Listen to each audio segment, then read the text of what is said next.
Good day, everyone. To my teacher, Father Jerry Salisi, and to all my brother seminarians, good day.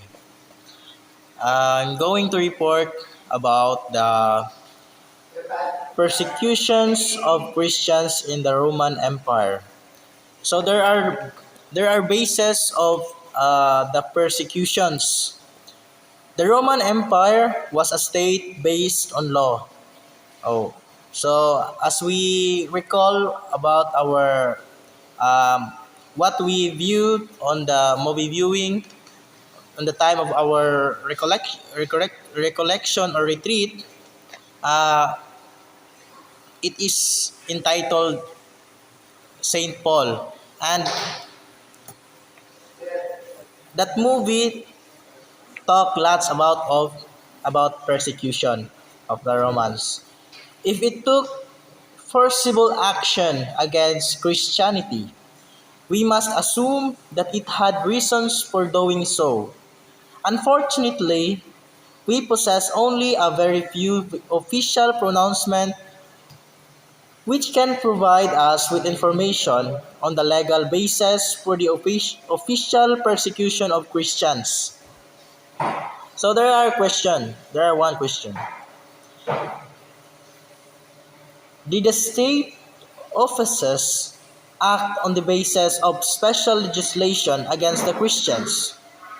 Or they simply make use of their right to police supervision because they regarded Christianity as a forbidden religion, or shall we call it religio illicita.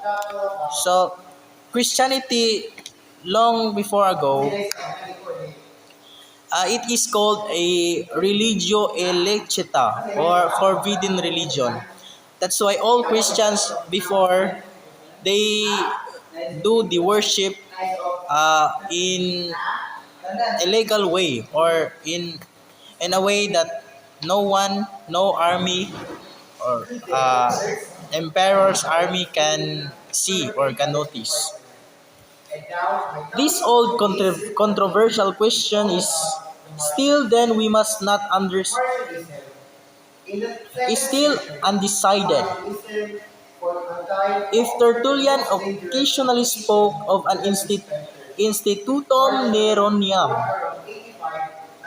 then we must not understand this as a lawful foundation in the sense of that Nero had passed a law against the Christians, but simply as the fact that Nero began the persecutions. For the same, Tertullian also accuses the Roman state of proceeding against the Christians inconsequentially and without the foundation of law. This reproach of inconsequence was concerned chiefly with the ordinance which Trajan in rescript had directed to Pliny. The Christians should be punished as Christians. Propter nomen ipsum.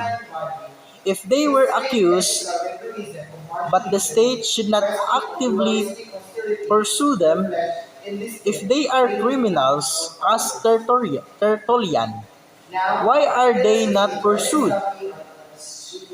If they are not criminals and need to be hunted, why are they then sentenced and punished? Hadrian also stuck to its emprice position. Rescript to Minucius Pondanus. Only Decius, at the year 249 and 251, passed laws which based the actions against the Christians on a juridical basis. The Christian sources of persecution allow us a deeper insight into the whole story. Three kinds of such reports are available to us. So there are only three kinds which is available for us. First, the original files of martyrs which rest partly on unofficial court transcripts and partly on eyewitnesses' accounts such as the martyrdoms of Polycarp, Ptolemos, Lucius, the martyrs of Cilium, Apollonius, and Perpetua and Felicitas. Their value is very high because even if their form has often been revised for didactic purposes, their content has remained true. They are concerned primarily with the interrogations and they report the sentencing by the judge with meticulous accuracy. So if you would ask, Polycarp became Saint Polycarp became a martyr because he was burnt alive. He was burnt alive, that's why he became a martyr. And he did not surrender his faith to God. And Ptolemus was beheaded, and they were three who was beheaded, and one of them is Ptolemus, Saint Ptolemus. And the third is Saint Lucius. Also, he is beheaded. That's why he became a martyr. The martyrs of Cilium take their name from Cilia or Cilium, from a town in Numidia. So they are persecuted. And the last is Apollonius, tortured and then crucified. So that's how they became martyrs of the church. And the second, Passiones or Martyria, these are descriptions by usually creditable contemporaries, which partly go back to eyewitnesses but in general report from second hand.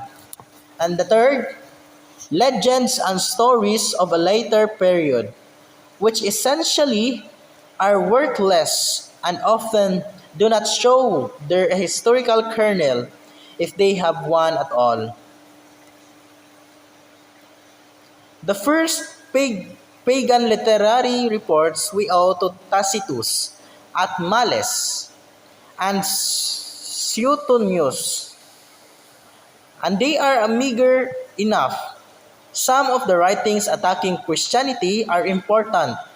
The pagan Celsus, for example, around 178, wrote,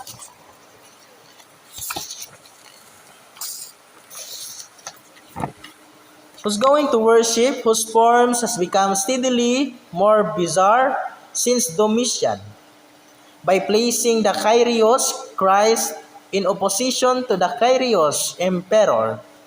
The Christians became more and more enemies of the state, and religious form of emperor worship was made the test of loyalty to the state. Even if generally tolerant of alien religions, the Roman state rested on a religious foundation and demanded from everyone that he revere the emperor in suitable fashion and acknowledge the gods of the state." So there is a question. What is the explanation for this hate against the Christians, which was noticeable everywhere until the middle of the 3rd century? The first and the most important reason was instinctive dislike, which primitive and uneducated people always have for those who are and live differently from the mass and who stand higher religiously and morally.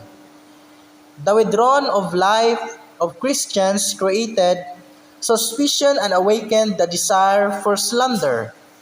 People whispered about criminal activities during their secret meetings, about theistic meals, as one Thyestes in Greek legend who was given to eat the flesh of his own slaughtered children, at which the participants ate human flesh, and about incestuous fornication, for which the usual address among Christians of brother and sister may have been responsible. Natural catastrophes, public disorders, accidents, and defeats in war were attributed to the Christian refusal to sacrifice to the gods of the state. In general, they were accused of hating the whole human race, or shall we call it odium bomani generis. This accusation seems to have been so widespread that as early as the time of Nero, he was able without difficulties to divert the suspicion that he had burned Rome to the Christians as the scum of humanity. So as I said earlier about the movie Saint Paul, there was shown in that movie the burning of Rome. Many Christians were killed and tortured. And the second topic is that the course of persecution. There are three stages can be clearly distinguished. The first period, until 100, Christianity was ignored or tolerated by the state. It was regarded as a Jewish sect and shared the official toleration of the Jewish religion or religio licita. The first great persecution by Nero at the year 54 and 68 was nothing more than the monstrous act of a brutal tyrant who incited if in order to shift the guilt for the burning of Rome in July 64 from himself to the Christians. So ang mga Christians niya itong mga panahon na mao'y gipasanginlan no sa mga nahitabo nga mga kapildihan sa gyera, sa war, sa mga disaster ug unsa pa tong gipang-mention tungod sa ilahang pag-deny sa gods ug sa gods sa mga emperor. The second period, from 100 to 250, Christianity was not recognized as a religion in its own right, but was persecuted as a religio illicita, hostile to state and man. The foundation for this view was the correspondence between Pliny and Trajan, which, though at first private, soon was circulated by Pliny, regarded as semi-official, and finally became common law. As the new governor of Bithynia in 112, Pliny had asked the emperor for rules of conduct, for he writes, having never been present at any trials of the Christians, I am unacquainted with the method of limits to be observed either in examining or punishing them. Also, I am not certain whether any difference is to be made on account of age, whether to treat the younger people the same as older persons, whether to grant pardon in case of repentance, or whether if a man has once been a Christian, it avail him nothing to recant, whether the mere name, even if no crime, be attached or only the crimes associated with it are punishable. In all these points, I am greatly doubtful. According to the ordinance, simply to be a Christian was punishable. No further crimes need to have been committed by the accused. So, grabe kay no nga bisan ikaw lang moangkon nga Kristiyano o sumusunod ni Kristo, akusahan na ka, no? Panisya na ka tungod kay pagkangan nga ikaw Kristiyano, nga na kagrabe ang balaod sa una. Only anonymous denunciations should no longer be accepted. The implementation of the rescript, which was not a law of the state, was left in the hands of the provincial governors. Indeed, subsequently, there occurred numerous territorially credited persecutions,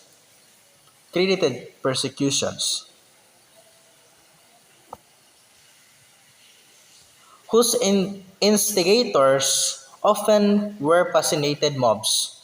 Emperor Hadrian, in a similar rescript in the year 124-125 to c. Minucius Pundamos, governor of Asia, actually forbade him to follow such desires of the mob and anonymous denunciations of Christians, and the Christians welcomed it as a relief. But also under Antonius Pius, Marcus Aurelius, and Commodus, numerous Christians were executed, either singly or in groups. Under Marcus Aurelius, the philosopher emperor, an increase of hostility to Christians is actually noticeable. Famous martyrs of the 2nd century are Ignatius of Antioch, or we call it Saint Ignatius of Antioch, Justin the philosopher, and 6 companions, Polycarp of Smyrna, probably around 167, the martyrs of Lyon, and the martyrs of Cilium in Numidia. And the third period is from 250 to 311. Emperor Decius, 249 to 251, aspired to an internal rejuvenation of the Roman state. He saw the religious foundations of the empire threatened by the Christians. By this method, the Christians would be uncovered when they refused to sacrifice, and those who had caused the wrath of the gods, and thus the epidemic would be put to death. The number of those who weakened under the persecution was alarmingly high. The long preceding period of calm was in part the cause. People were no longer used to the dangers. There were those who really sacrificed, and those who merely put up incense before the images of gods and the emperor.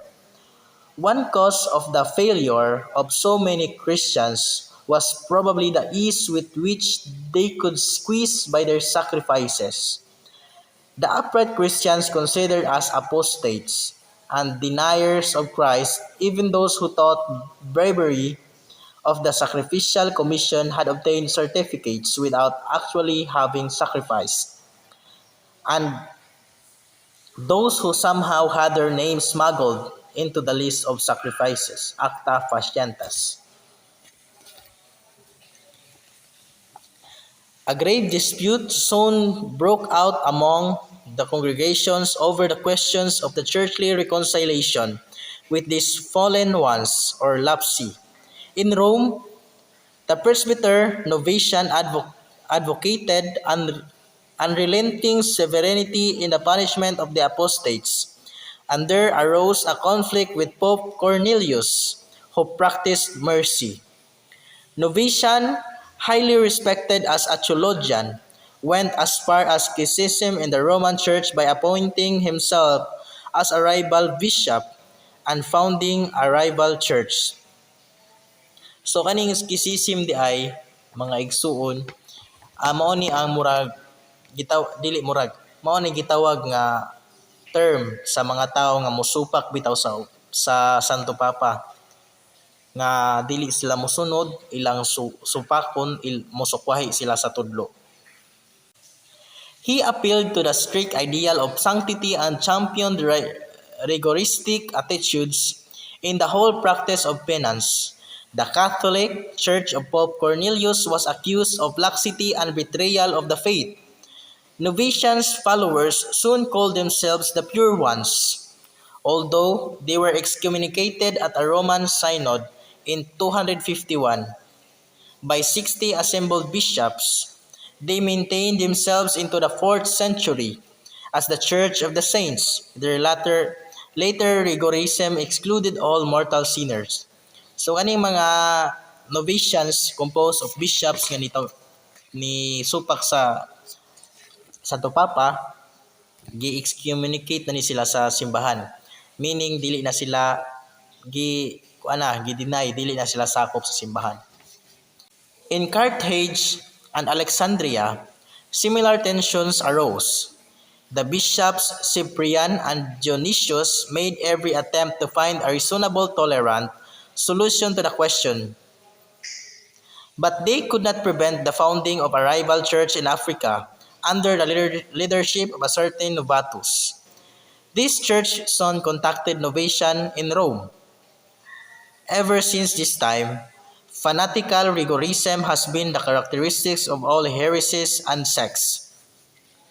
These narrowing tendencies, which always appeared under the label of special piety and sanctity, have been combated rigorously by the Church in order to retain its Catholicity, which according to Christ's commission consists of bringing God's salvation to all men, katholon, and not merely to a small sect, heresies of the elect and saints. So mao ni purpose nga nung gitawag ta og Catholic or gingon diri nga katholon, meaning ang pagluwas para sa tanang katawhan. As a continuation, the persecution began with an imperial edict of February 23, 303, which ordered the destructions of all churches, the surrender and burning of all copies of scriptures, and ban all Christian meetings. So mao na akong giingon no, nga dili na ang iban ang Christianity, ipangsunog ang mga sinuwat, mga scriptures, gipangsunog tanan. Unya ang apil ang mga simbahan giguba. Unya giba na ang gatherings, dili na sila pwede magtapo. All Christian officials were dismissed and the Christian employees at the imperial court, the Caesariani, were demoted without consideration of rank and position. So sa unang panahon, kaning gi-mention diri nga ang mga employee nga mga Christians gipang-demote or gipang pahawa, dili lang kay aduna sila nabuhat nga sayop o kalapasan kundi tungod kay sila Kristiyano. Gipapahawa sila, no? Gi-fire, you're fired. Soon after, the latter priests and deacons of the imperial residence Nicodemia were also executed together with their bishop Anthemos. Two subsequent edicts extended the persecution to all clerics of the empire and ordered their immediate arrest, torture, and execution. A fourth edict in the spring of 304 contained a strict general order for sacrifice in the whole empire, and carried the terrors of persecution to the whole Christian population. This last edict, probably instigated by Caesar Galerius, had as its undeniable goal the complete extermination of Christianity. So grabe ang goal ni Emperor Caesar Galerius nga iya jung complete extermination ang Christianism or Christianity that time. Wadon tanan, no? Imagine kaha og karong panahon na ingana ang ilahang pamaagi, no? Unsa ka kita kalig-on sa atong pagtuo. The implementation of edicts which were decreed for the whole empire was different in each of its four regions. In the west under Augustus Maximian and the Caesar Constantinus Chlorus, they were not strictly followed. The persecution was generally completely stopped by 305 after the Augustine Diocletian and Maximian had retired from the government.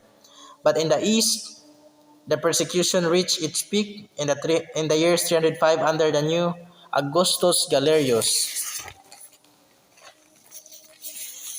So sa explain diri nga sa west na wala kayo ma-follow ang ilahang mga rules, no, nga i-persecute ang mga Christians, pero sa east nagkagrabe. A decisive battle between Christianity and the Roman Empire developed, which ended with the victory of Christianity through Constantine the Great. So mao ni ang itod sa mga laing tinuohan nga si Constantine ang nagtukod no sa atoang siya ang usa sa gitud nga mao kunoy nagmugna o nagtukod sa atong simbahan. Tungod kay siya ang gitawag nga nagluwas sa Kristyanismo. Nahunong ang persecution sa mga Kristiyano niadtong panahon ni Constantine the Great.